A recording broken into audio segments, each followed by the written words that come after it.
করতে চায়, চাঁদাবাজদের কোনো দল থাকতে পারে না এবং দলীয় চরিত্র তাদেরকে লাগানো মোটেই উচিত নয়। যারা দলীয় কালার তাদেরকে দিবে, বুঝতে হবে যে তারা দেশের জন্য বন্ধু নয়, তারা দেশের জন্য শত্রু। ডক্টর ইউনূস সাহেবকে আমরা বলবো, নির্বাচনের মতো করেন। 2014, 2018, 2024 কোন স্টাইলে নির্বাচন বাংলাদেশে আর হতে পারবে না। নির্বাচন হতে হবে সত্যিকার, যে নির্বাচন হবে স্বচ্ছ, সকলেই যাতে ভোট দিতে পারে এমন নির্বাচন হোক। আগামী দিনে সেই নির্বাচনের প্রত্যাশা করে এবং আপনারা সেই কাজের জন্য এখন থেকে সব এলাকায় পুরুষ, মহিলা, ছাত্র, যুবক সকলের কাছে দাওয়াত পৌঁছাই দেবেন, এই আশাবাদ ব্যক্ত করে, এবং জাতীয় 7 দফা দাবি যে সংস্কার করতে হবে, লেভেল প্লেইং ফিল্ড করতে হবে, আর অপরাধীদের বিচার করতে হবে। এইভাবে আমরা যদি করতে পারি, ইনশাআল্লাহ আগামী দিনে একটা সুষ্ঠু নির্বাচন হবে। জাতি সত্যিকারভাবে তাদের নির্বাচিত প্রতিনিধির মাধ্যমে দেশকে পরিচালনা করতে পারবে।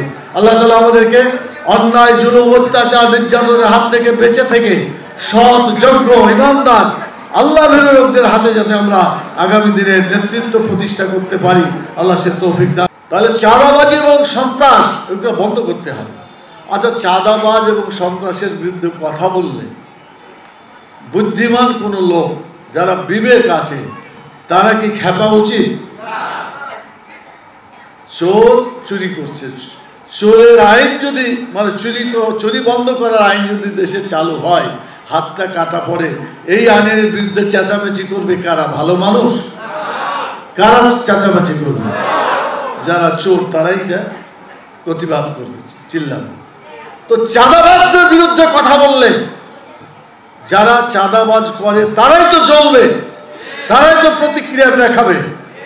কোনো ভালো মানুষ প্রতিক্রিয়া দেখাতে পারে? বরং বলবে যে ঠিক আছে, চাঁদাবাজ মুক্ত বাংলাদেশ আমরা চাই। আপনারা চান বাংলাদেশে আর কোনো চাঁদা কেউ দিতে পারবে না, এরকম পরিবেশ তৈরি করতে চান? তাহলে এটার বিরুদ্ধে আপনাদের জিহাদ ঘোষণা করতে হবে।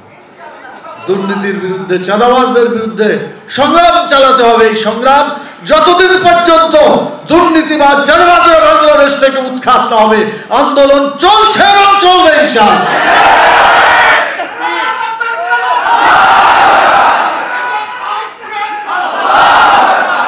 আমি আবেদন জানাতে চাই বাংলাদেশের সকল রাজনৈতিক দলের কাছে, চাঁদাবাজের বিরুদ্ধে সকলে ঐক্যবদ্ধভাবে আন্দোলন করা উচিত। আমার মানে চাঁদাবাজদের কোনো দল থাকার কথা নয়, এরা একটা আলাদা গ্রুপ, তাদেরকে চিহ্নিত করা উচিত। এই জন্য সকলে মিলে আমরা যদি চাঁদাবাজের বিরুদ্ধে, সন্ত্রাসীদের বিরুদ্ধে ঐক্যবদ্ধ হই, বাংলাদেশ থেকে চাঁদাবাজ এবং সন্ত্রাস বন্ধ হয়ে যাবে। মানে বাংলাদেশটা এমন একটা আজব দেশ, চাঁদা না দিলে জীবন শেষ, ঠিক না? আমরা কি এরকম দেশ চাইছিলাম? চাঁদা চাইবে, চাঁদা না দিলেও তাকে মেরে ফেলা হবে, এরকম দেশ আমরা চেয়েছিলাম? তাই তো ঘটল সে।